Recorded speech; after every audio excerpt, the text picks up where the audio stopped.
দোকানে খুব গরম ভিডিও শেষ বলো। পর্যন্ত দেখে বন্ধু দারুণ মজা ভিডিও। গরম, দোকানে এক খুব ঘন্টা গরম হয়ে বলো, গেল, কারেন্টটাও নেই। এই দোকানে থাকতে খুব কষ্ট হয় বলো। হ্যাঁ, চেয়ার বলতে প্রচুর কষ্ট দোকানের হয়। মধ্যে। ওরে ভাই, তোমার কষ্ট ঠিক। দেখে আমাদেরও তুই খুব মনে কষ্ট কর আমরা হচ্ছে। যদি হাওয়া বাইরে করে এসে দিই বসো, পাখার তোমাকে করে। আমরা সবাই মিলে হাওয়া করে দিই। না, না, দরকার নেই। এটা যে বলছো এটাই অনেক। আগো কিছু হবে না, মানুষই তো মানুষের পাশে থাকে। পাখাটা দাও, আমাদের কাছে হাত পাখা আছে। বাইরে এসে বসো, আমরা সবাই মিলে হাত পাখাই করে তোমাকে হাওয়া করে দিচ্ছি। এসবের কি দরকার আছে?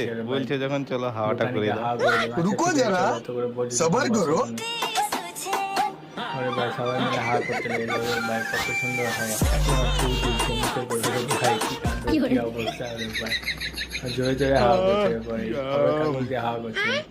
আর ঘুম চলে এসে দোকান থেকে। ভাই কি কাণ্ড, কি অবস্থা রে ভাই, যা ঘুমিয়ে গেছে দোকানটা। ঘুমিয়ে গেছে, এবারে চলো। চলো এবার ঘুমিয়ে চলো দোকানটা ফাঁকা করে দিয়ে, ভাই কি কাণ্ড, কি অবস্থা। মা তারি গো ভাই। সব নিয়ে পালিয়ে গেছে, কি অবস্থা দোকানের।